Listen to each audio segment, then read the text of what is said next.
The rain fell with a kind of deliberate rhythm, as if it knew the nation was holding its breath. Inside the heavily guarded HQ of the Union for the Rebirth of Burkina, Ibrahim Traoré stood silently before a bulletproof window, hands clasped behind his back, watching the gray light seep over Ouagadougou. His face, carved with youthful defiance and shadowed intensity, betrayed none of the turmoil building beneath. Behind him, his campaign manager, Alima Diallo, paced in slow, sharp circles like a lioness caged. "You know the threat reports aren't just noise anymore," she said, her voice clipped. "We intercepted 2 encrypted transmissions last night. They're planning something." Ibrahim turned just slightly, his eyes narrowing, not in surprise but recognition. "Let them try," he said coldly. "They've tried before, they fail always." Alima stopped pacing, crossed her arms. "This isn't like before. You're about to be sworn in. You won. That changes everything. You're not just a rebel commander anymore. You're the damn President, Ibrahim." Her voice cracked on the final word. That word president echoed in the quiet room like a prayer and a curse. 3 stories below, Colonel Ousmane Zidi tightened his gloves and examined the schematic map of the presidential motorcade route on his tablet. "We need to change the parade route," he said to his men. "Too many tall buildings, too many blind turns, 1 sniper and it's over." But the men didn't move, they just exchanged glances. One of them, a lean man with a surgical scar on his chin, finally asked, "Are you giving orders from loyalty or from fear?" The room stilled. Zeder raised his head slowly. "I'm giving orders from a place you've forgotten," he said. "Honor?" The silence held longer than comfort allowed. "We all know what's coming," the man muttered, "and honor won't stop a bullet." Outside, lightning split the sky. Inside, allegiances began to fray like old rope. The city was a fortress of contradictions. Billboards of Ibrahim smiling like a savior towered over streets patrolled by tanks. The university students who once marched barefoot for his cause now argued in underground bars about whether he was the future or just another uniformed shadow. And across the city, in a dim, wine-soaked villa in Zone du Bois, Minister Sori Ouattara sat with a man no one dared acknowledge publicly, Jean-Baptiste Coulibaly, the exiled head of the old regime's security forces. "You said you'd neutralize him," Ouattara hissed, his voice full of trembling rage. "Tomorrow's the inauguration. If he takes that oath, our networks die with it." Jean-Baptiste leaned back, exhaled smoke from a clove cigarette. "We have assets in his own circle. You don't kill a lion in the open, you get his pack to turn." He poured a dark liquid into a glass, "and they are very, very hungry."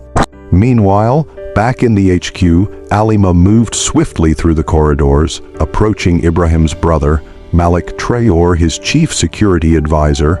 "He doesn't see it, Malik," she said. "He still thinks this is war. He's not ready for the politics, the betrayal." Malik looked at her with tired eyes, his face older than it should be for 35. "He knows," he replied. "He just chooses to pretend otherwise. It's how he stays sane." But she shook her head. "No, he's becoming a symbol, not a man, and symbols can't dodge bullets."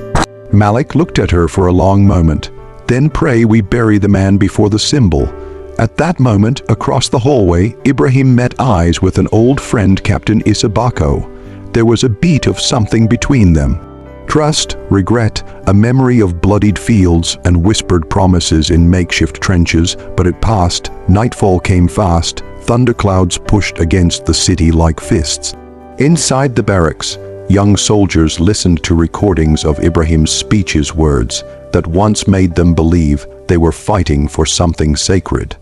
Now they wondered if they had only swapped one tyrant for another with better diction.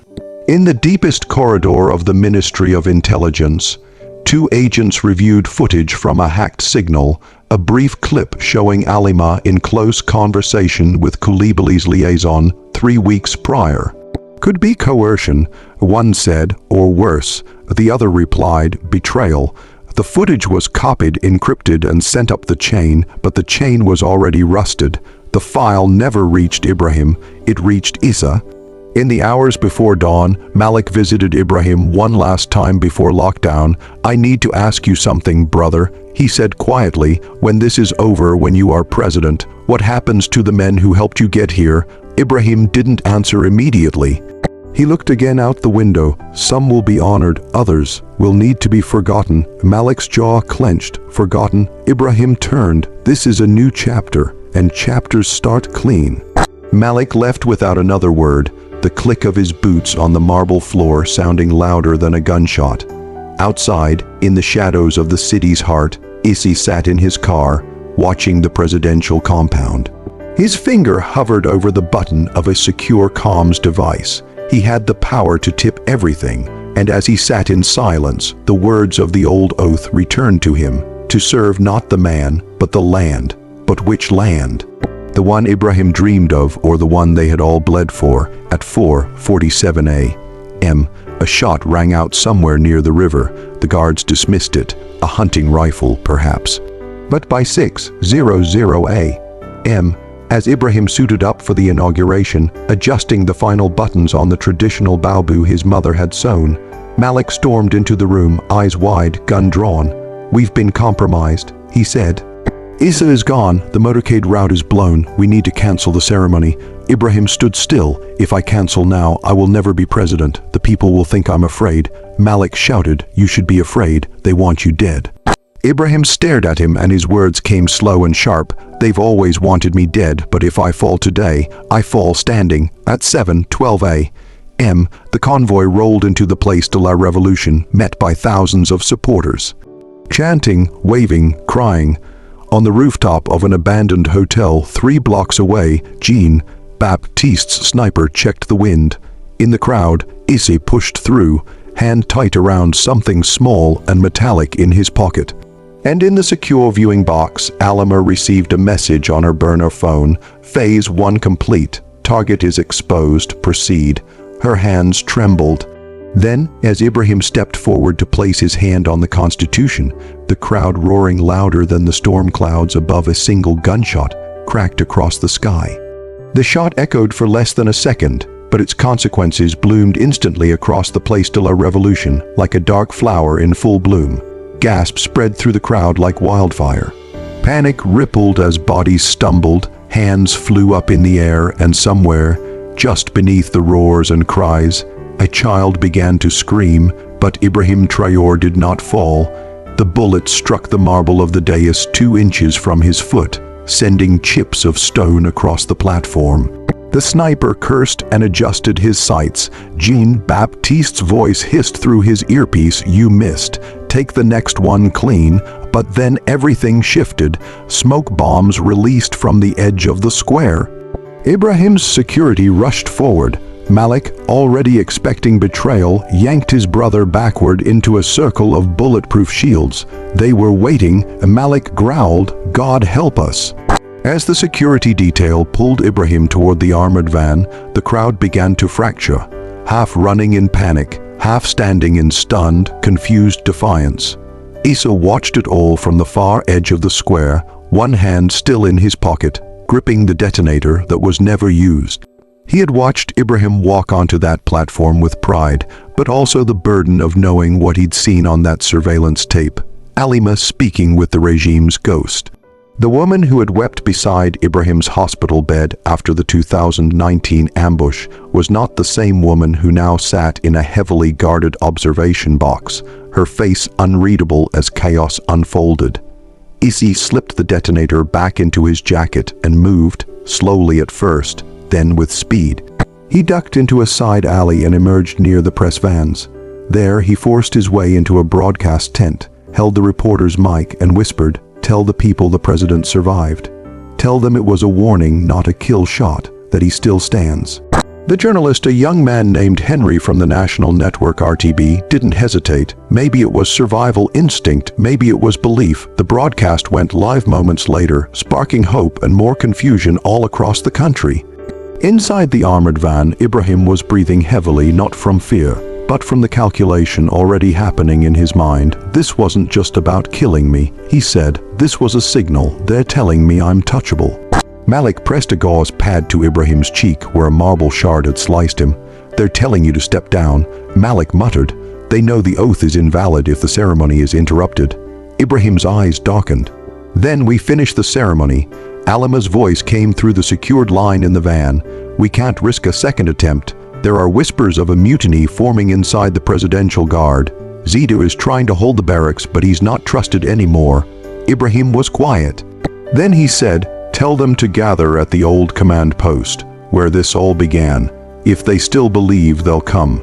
Malik stared at him. "You want to re-swear yourself in at an abandoned rebel base?" Ibrahim replied, "I want to remind them who the hell I am." Across the city, Minister Sori Ouattara smashed a glass against the floor of his villa. "Who warned him?" he barked. "Who ruined this?" Jean-Baptiste, calm as ever, poured another drink. "You misunderstand. We didn't fail. We've drawn the lines now. The boy knows he's in a war, and wars, Minister, are long, bloody, and expensive." Ouattara spat. "If he reclaims the narrative, we lose everything." Jean-Baptiste smiled. "Let him reclaim it, for now. Tomorrow he'll start looking for traitors, and in doing so, he'll become one." A long silence followed, broken only by the distant crackle of police sirens. Then the minister spoke, low and hoarse. "What do you need?" Jean-Baptiste sipped his drink. "One man, inside his circle. Someone who knows where the heart is soft." He paused. "And you'll need to cut Alima loose." The minister blinked. "She's our link." Jean-Baptiste shook his head. "She's made her choice. She's loyal to Ibrahim again." The minister frowned. "Then we'll kill her too." Hours later, at the old command post in the Kadiogo Highlands, Ibrahim stood on a makeshift stage before an improvised assembly of generals, field commanders, political allies, and students from the resistance. The air was tense with confusion and adrenaline. The ceremony was unsanctioned, illegal, dangerous, but when Ibrahim raised his hand and placed it on the tattered constitution he once carried in his jacket through battlefields, the men and women around him stood taller. His voice did not tremble as he said, "I do solemnly swear to defend this land, not just with laws, but with my life. I swear not to be king nor tyrant. I swear to be flame and shield." The crowd erupted. Some wept. Malik watched from the shadows, but Alima stood close, tears brimming. "You weren't supposed to survive," she whispered to him after. "They had everything planned." Ibrahim nodded. "So did we. They just forgot we're still writing the book." That night, a citywide blackout swept across Ouagadougou. Communications were jammed. A coup was declared by a splinter faction in the military claiming Ibrahim's ceremony was invalid and counter-constitutional. Tanks moved. Roadblocks appeared, but something strange happened. The people didn't panic. They rallied. Students took to the streets. Imams and priests called for calm but condemned the attempted power grab. In the chaos, Ibrahim's team broadcast live from a hidden studio addressing the nation. Ibrahim's voice boomed across battery-powered radios. "They tried to kill a dream today, but dreams do not bleed, and when the sun rises, I will still be your president." It was the spark the resistance needed. His support soared, but within the safe house, paranoia grew. Malik pulled Issa into a private room. "You saw something," he said. Issa hesitated, then he handed over a drive. "Alima, meeting with Coulibaly's man." Malik's blood ran cold. When 3 weeks ago could be a setup, could be real. Malik stared at the footage. "He can't know. Not yet. Not until we're sure." But the walls had ears, and that night someone left a copy of the drive on Ibrahim's desk. No note, no explanation, just betrayal frozen in pixels. The next morning, Ibrahim didn't mention it. He acted as if nothing had changed. Alima, sensing a shift, confronted him. "What is it?" she asked. "You're distant." He said nothing, just looked at her. "Too long, too still. Do you trust me?" she asked. His reply came slowly. "I trust what we've built." She stepped back, wounded. "That's not the same." Ibrahim only nodded. "No, it's not." That afternoon, Malik made contact with a foreign intelligence liaison in Niamey. "If things fall apart," he said, "we'll need an extraction corridor for him, not for me." The liaison, an Algerian with dead eyes, simply said, "Understood." Meanwhile, Jean-Baptiste had already activated the next phase. The sniper, still in hiding, was executed, clean, silent, his body dumped in a canal, evidence scrubbed. Then a forged recording was leaked. allegedly featuring Ibrahim ordering executions of rival commanders during the early insurgency days. The media spun out of control. Protesters began to clash. Bomb threats hit 3 polling stations from the prior election. A nation on the brink was now beginning to tilt over.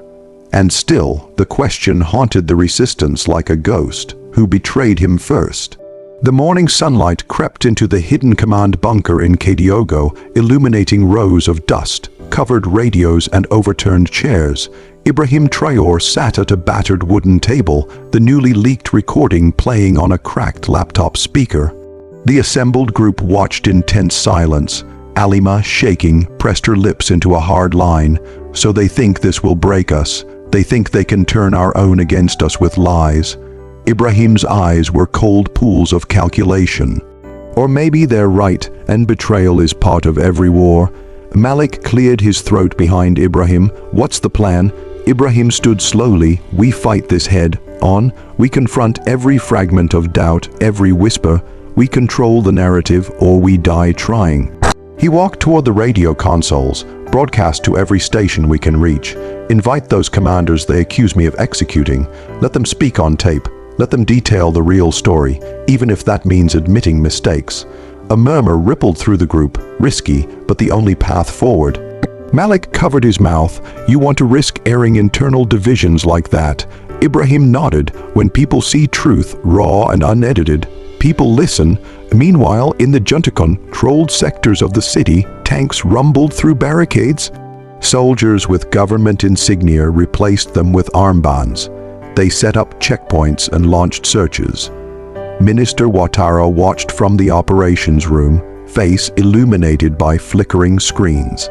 Jean-Baptiste stood beside him, silent. On the main monitor, a radio journalist announced Ibrahim's open invitation to the commanders. Outrage flared. Ouattara spat. You have to shut that down. Now, Jean-Baptiste sipped his whiskey.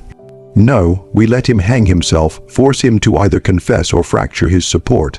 Outside, a soldier looked away from his phone, eyes filled with doubt. Back in the bunker, Alima sat next to Ibrahim.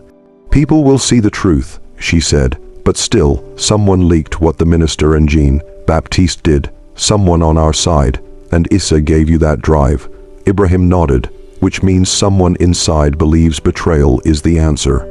He stared at a scuffed photograph of his father, a former chief of staff. My whole life. They taught me loyalty above all, but if loyalty leads to this, he tapped the desk, then we redefine it. At the same time, far away in one of the presidential guard barracks, Captain Issa Bako stood in front of Field Commander Hawa Traoré, Ibrahim's cousin by marriage. They faced off under a dim bulb. Issa's voice was low. Do you believe he staged that attempt just to rally the country? Hawa's eyes widened. You think he'd risk his own life? Issa folded his arms. I don't know what I think, but I know trust has to be earned. Hawa paced, checking her pistol but not leaving the room. You think I don't understand that better than anyone? He's my blood. Issa pinned her gaze. Sometimes blood isn't enough. Silence fell heavy. Then Hawa said, so what do you want from me? Issa answered, watch, report, remind me what we're fighting for. That night, Ibrahim faced a clandestine phone call from a voice he hadn't heard in years. General Demba Sissoko, once his mentor and then his rival. They say the recordings go live at 8. The general said. They expect you to trip, don't. Ibrahim's jaw clenched. I'm ready. Demba cleared his throat. Be careful. I still have friends inside those tanks.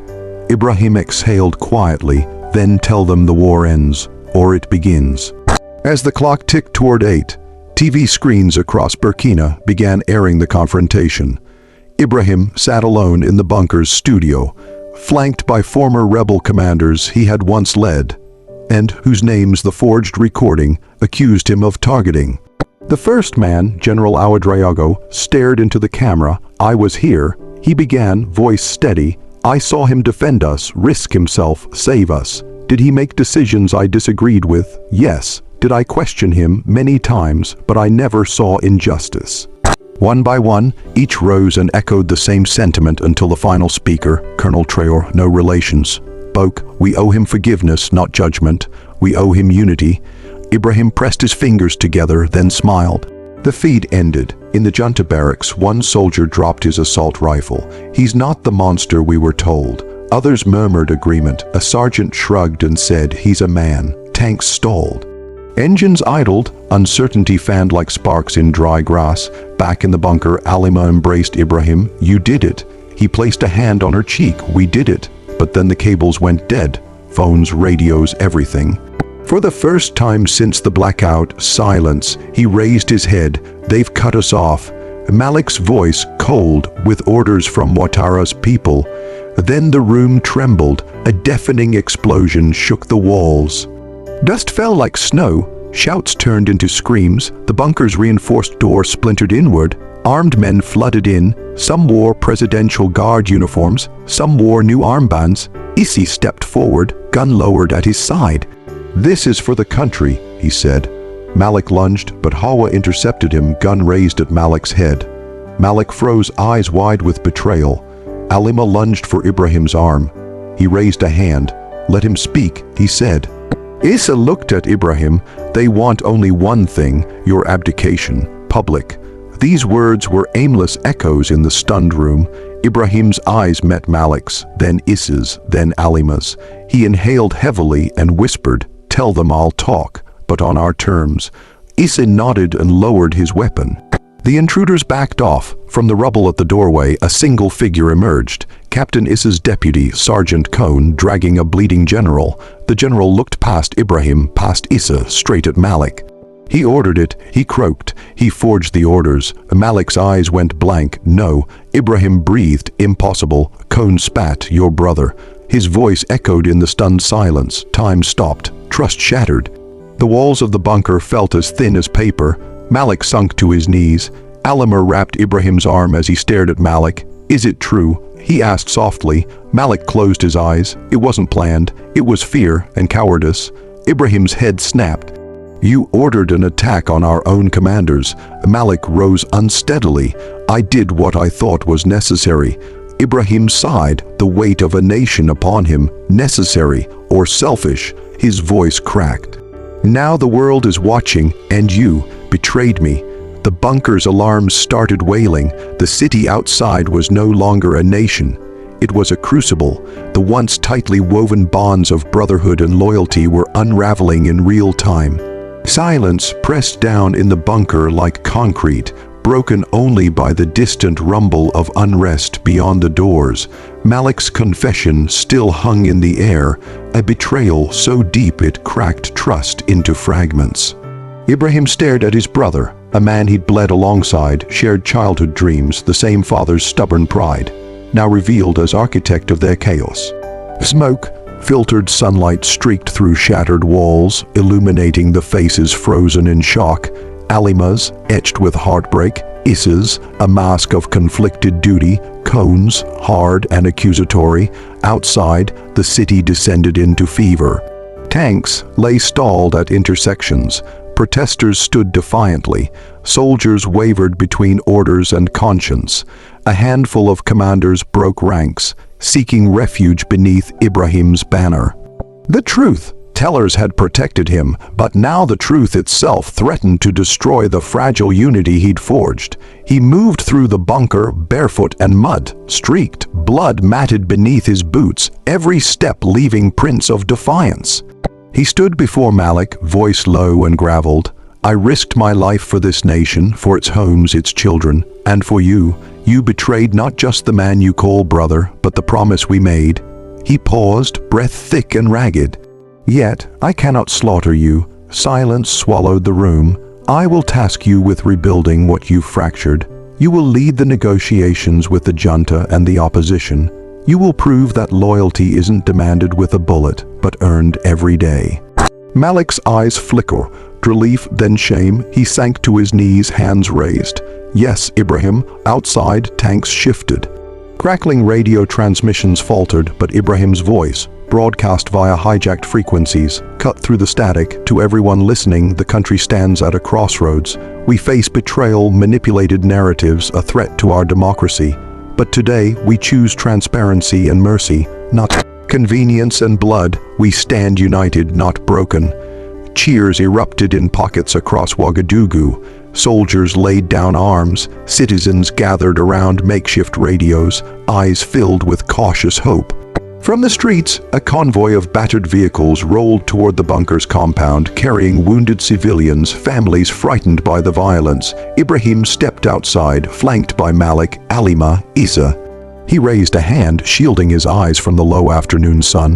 The crowd parted, revealing the first of the casualties, a young woman clutching her child. Ibrahim knelt beside her, gently asking her name. Mumbling, she replied, Acha. He cradled the toddler, eyes glistening. Then he pressed Acha and her child into Malik's arms. The photographer's camera lids clicked, broadcasting an image that would soon sit on every front page. The future in innocent arms, steadied by a man bearing the weight of the past. Behind them, Minister Ouattara and Jean Baptiste watched from a distant rooftop, anger etched into their faces, but the tide had already turned. A guard by their side said softly, Sir, they're calling for negotiations. They looked upon the scene below, Ibrahim, resolute yet wounded, physically, spiritually, standing among his people. Ouattara's jaw clenched. Next phase, he hissed, Jean. Baptiste took a long drag on his cigarette. No, Minister, he said, voice low. Now the game changes. The convoy reached the compound, and the battered crowd pressed forward with cautious reverence, offering water and prayers. Some offered forgiveness, others demanded accountability. Ibrahim met each with colorless calm. He exchanged handshakes, tears, hugs, his gaze unwavering. Every handshake was a promise, every tear a vow of reform, every embrace a testament to survival.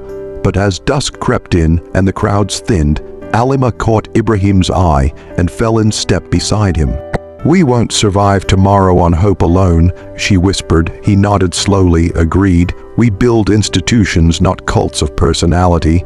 She exhaled, tension loosening. Issa approached quietly, orders. The junta leaders want a seat at the table. Ibrahim studied him, then the fading sunlight. They'll get one, as long as they come without guns. No impunity. We negotiate, but we don't forget. Issa's eyes flickered, understood. Malik emerged, bearing a tablet loaded with lists, detainees, commanders, media commitments. He handed it over. We start in an hour. Ibrahim took it, thumb brushing across the screen. Let's begin. As night settled, the bunker's lights glowed again, not as a fortress, but as a meeting hall. Negotiation tables unfolded. Microphones clicked on. Cameroon's ambassador, the Akawa's envoy, journalists from the global press. They all converged. Tension and hope vied in tangles of cables and bright eyes. Ibrahim rose to address them. His voice firm yet weary. This is a first hard, one step, not the end. The real journey starts tonight, building justice, rebuilding trust. We will write a constitution that cannot be silenced by guns. We will hold war criminals accountable. We will rearm our institutions not with power, but with transparency. We will honor the dreams that taught me the burden and blessing of leadership. He paused, letting it sink in. The room stilled, and then, soft but clear, just beyond sight, a single gunshot. Silence froze again. Ibrahim's eyes snapped toward the sound. Issa dove forward, pushing him under the table. Malik threw himself atop the nearest diplomat. Alima lunged for the doorway.